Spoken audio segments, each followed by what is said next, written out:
Oh, hey everybody.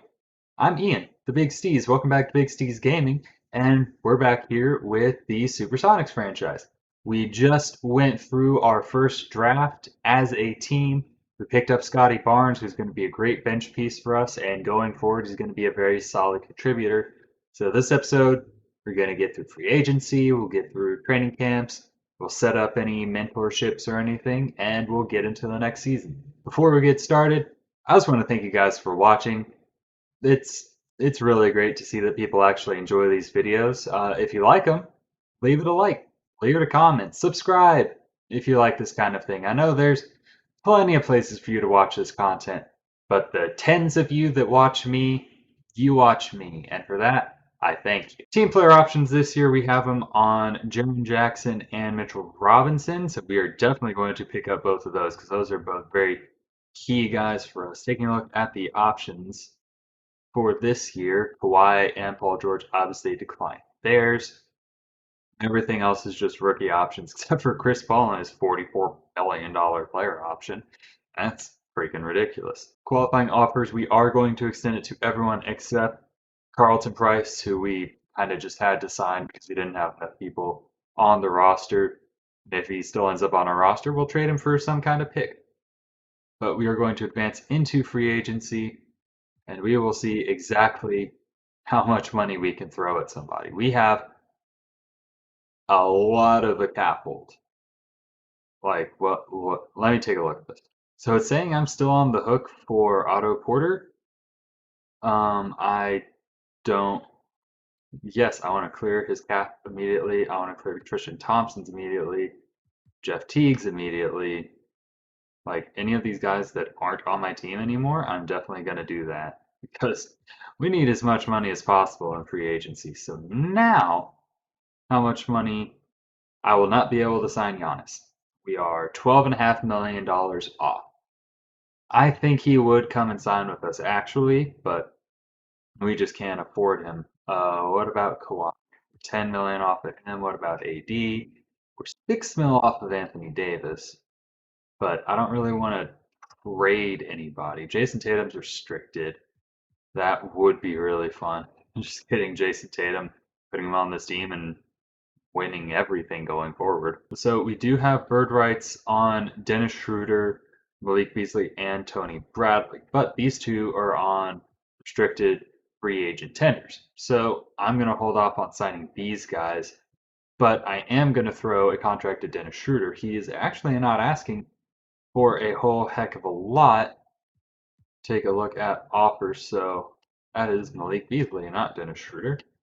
So taking a look at offers, he doesn't have any. So I can probably lowball him a decent amount and he will still sign with us. But I'm not going to go too low.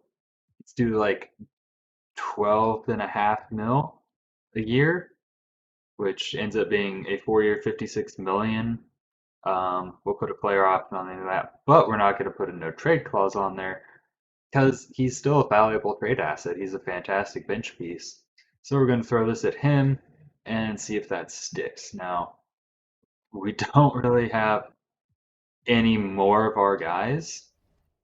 I mean, if we look at our roster, we have 1, 2, 3, 4, 5, 6 guys on the roster. Getting those other 3 will be 7, 8, and 9. So we still need to fill out. We'll be getting back.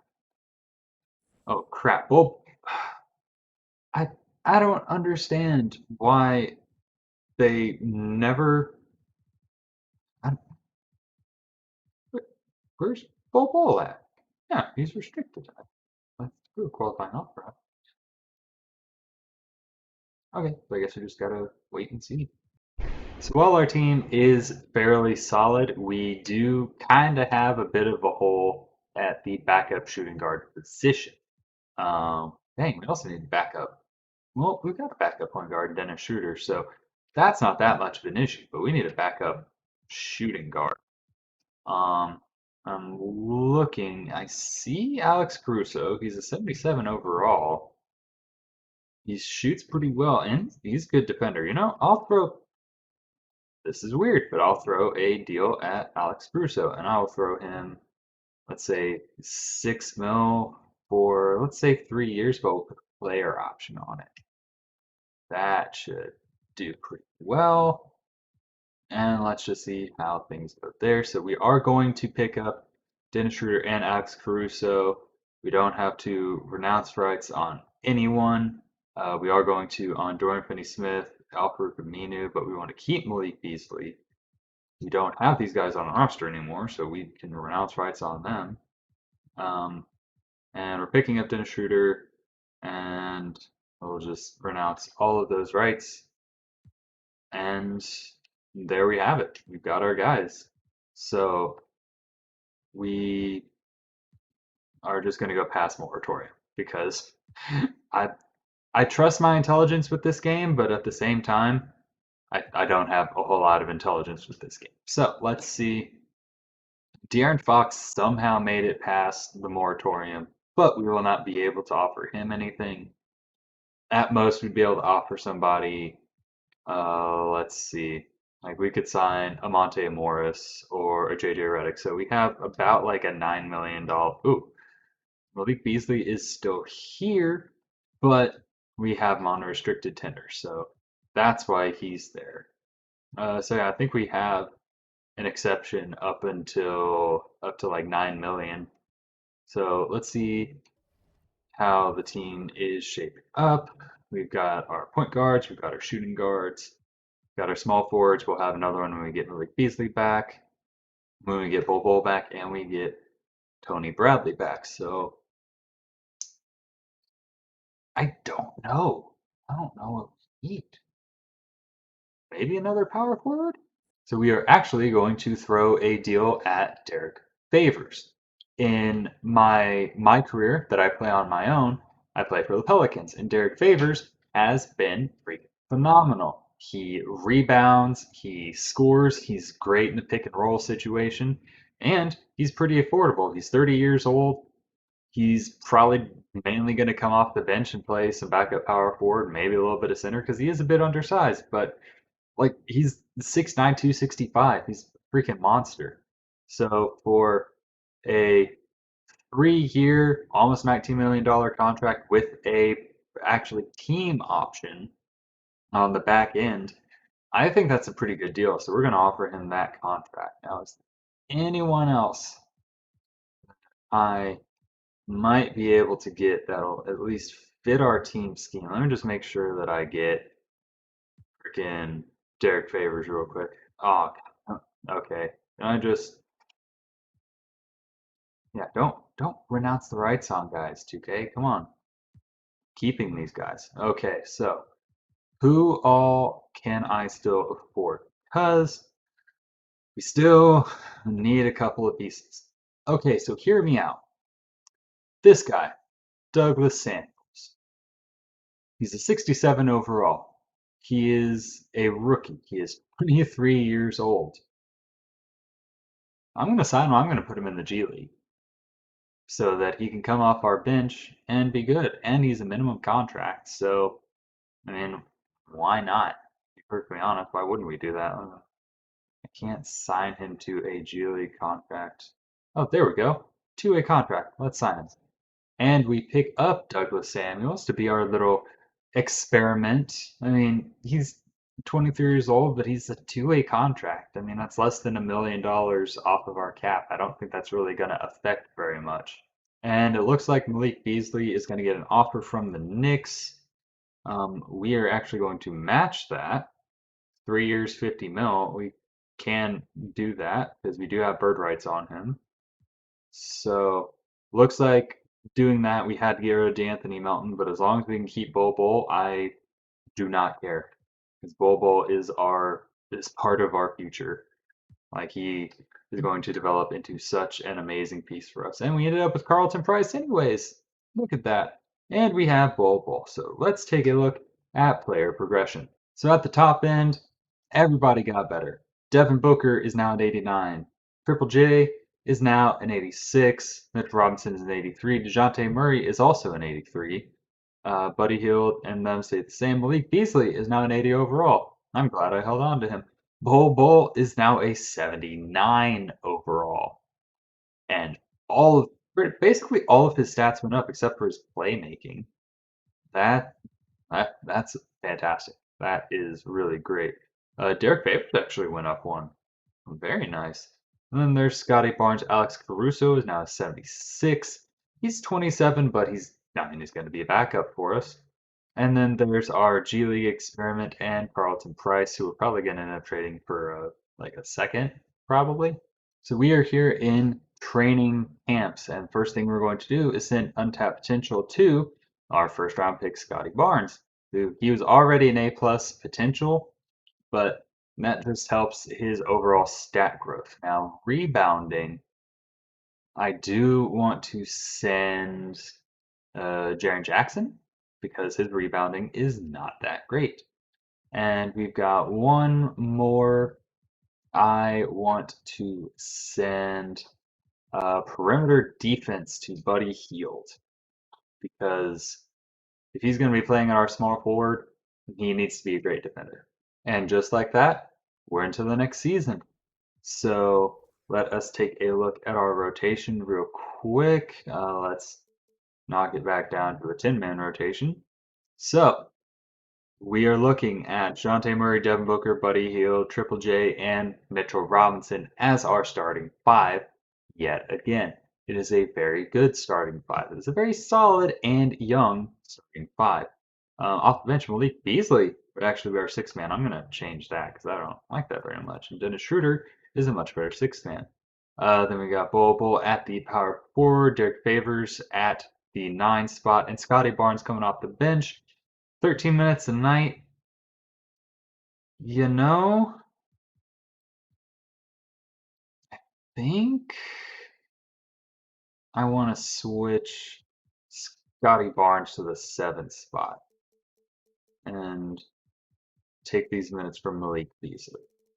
Just because I want Scottie Barnes to get some good game time. Yeah, that's a pretty solid rotation, if you ask me.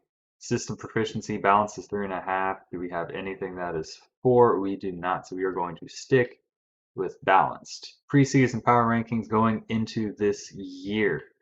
I guess we're going to be in the 20s. There we are, 22.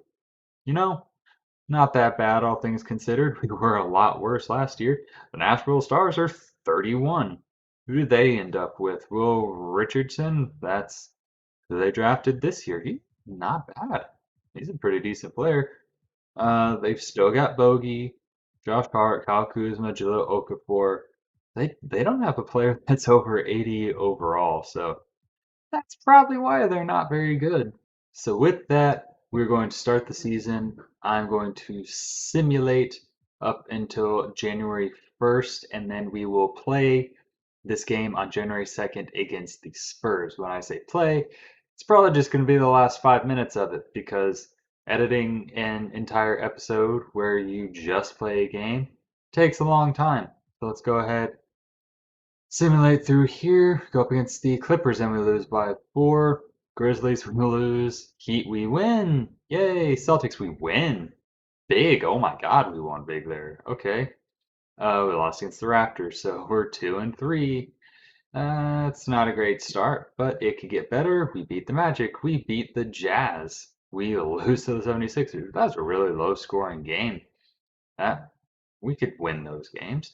Win that and we win that. So we are 6-4 to start the season. We are 5th in the league. See the Grizzlies there at the top. Pretty sure I know why. I'm going to confirm my suspicions because if anybody has played, oh wait, no? Where did Kawhi go? Kawhi usually goes to the Grizzlies. Did he stay with the Clippers? No, he did not. Where did Kawhi go? Paul George went to the Knicks. I don't care about that. He ain't gonna win games there. Doesn't win games anywhere. The Lakers didn't get Anthony Davis back, but they signed Giannis, and they have Hassan Whiteside. Crap, that's not good. The Mavericks signed Anthony Davis. Double crap. The Spurs picked up Michael Porter Jr. and Victor Oladipo.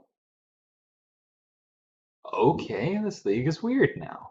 Oh, Kawhi plays for the Bulls now. I'm not worried about that. He's in the Eastern Conference now. But Giannis is in the Western Conference, and AD's in the Western Conference still. He's just on a freaking super team. That Mavericks team's gonna be the 1 seed this year. I already know. But we're 6-4. Let's take a look at our stats real quick. Devin Booker is leading us with 24 points a game. He is still our #1 scoring option. Buddy Hield, 17 points. Jaren Jackson with almost 14 points and 6 rebounds. Nice. Dennis Schroeder, as our sixth man, is getting almost 14 points a game and almost 5 assists. Malik Beasley at 11 points. DeJounte Murray doing his normal thing, 10.5 points, 5.5, or sorry, almost 7 rebounds. Oh my God, and almost 7 assists, almost 2 steals. That's impressive. Bobo off the bench with almost 9 points a game and 7 rebounds. Mitchell Robinson is getting 10 rebounds now. That's what he's supposed to be doing. He doesn't really score a whole lot, but he's just really there to be a rebounder and a blocker. And sure enough, he has 2 blocks a game. Our first round pick, Scottie Barnes, so far not doing that great, but I mean, at the same time, he is only getting like 14 minutes a game, maybe. But 5 points a game, 2 rebounds, an assist, a steal per game, shooting 58 from the field. Is per 36. Could be better. Could be better, but I mean, he'll get better throughout the year. So, like I said, we're going to jump into the Spurs game. We are losing big right now. I mean, not big, it's 16 points, but I'm going to see what I can do with it. I mean, I could probably do something with it. I mean, I'm bad at 2K, but I can do some things. All right. So we have the ball. We got Buddy Hield here. I think I'm gonna just try to get some kind of pick play, get it inside with DeJounte Murray, get it in, and an and-one against Lucas Shamanich, I think is how you say his name. That was actually pretty good. So now we can cut the lead to just 13 points, make that, and yeah, I think we actually have a real chance this game. Ooh, bad shot by Michael Porter Jr. We're going to send Devin Booker up the court, and he is going to lay that in. We are only down by 11 points now. This is definitely a game that we can come back in. I just got to say, this court looks freaking great. Like, I downloaded this off of 2K Share, and it looks so good as Tristan Thompson misses and Duncan Robinson fouls on a long assist, but we get an and one. We're about to just be down by 9. And sure enough, we make that free throw. We are only down 9 points with 2.5 minutes left to go. But we let him score. Now we're back down by 11. Let's get Devin Booker this.